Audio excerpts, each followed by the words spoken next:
Bonjour à toutes et à tous. C'est votre humble frère Fanampé Percy qui s'adresse à vous aujourd'hui à travers cette vidéo. Je m'adresse à vous, frères de combat, militants de la décentralisation, militants de l'autonomie régionale, militants de l'autodétermination locale. Je m'adresse à vous, comme je l'ai dit, en tant que frères de combat, car au fond, notre objectif est le même. Reprendre le pouvoir de la main de cette élite corrompue, centralisatrice depuis l'indépendance. Depuis plus de 60 ans, Madagascar est dirigé de manière hyper centralisée. Le pouvoir est concentré entre les mains de quelques politiciens en Antananarive, complètement déconnectés des réalités locales. Résultat des comptes, des provinces oubliées, des régions appauvries, des communes complètement abandonnées. Pendant ce temps, une minorité s'enrichit sans scrupule. Notre véritable adversaire, c'est cette centralisation du pouvoir, nourrie par l'égoïsme, la corruption et le mépris total des populations des régions. À vous qui croyez à la décentralisation et ou à l'autonomie régionale, à vous qui réclamez plus d'autonomie pour vos provinces, pour vos régions, pour vos communes, vous avez raison. Vous avez raison car vous portez en vous, dans votre combat, les espoirs de vos communautés.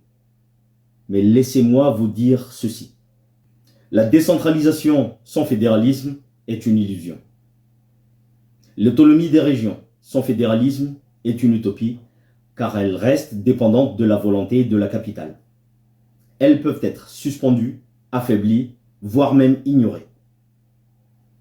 On l'a déjà vécu et c'est ce qu'on est en train de vivre actuellement. Le fédéralisme n'est pas un modèle unique. Il est adaptable, souple et peut inclure l'autonomie régionale, la gouvernance provinciale et l'autodétermination locale.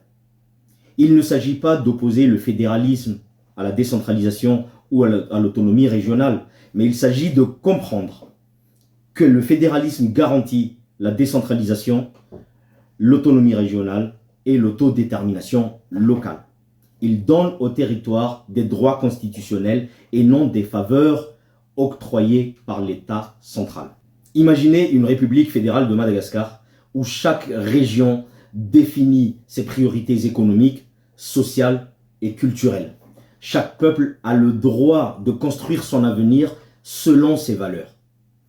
Et ensemble, nous restons unis dans une nation forte et solidaire. Arrêtons de nous diviser entre fédéralistes, autonomistes ou régionalistes. Ce que nous voulons tous, c'est le pouvoir au peuple dans chaque recoin, dans chaque coin de Madagascar. Unissons-nous sous une bannière commune, celle d'un État, d'une république, fédérale de Madagascar.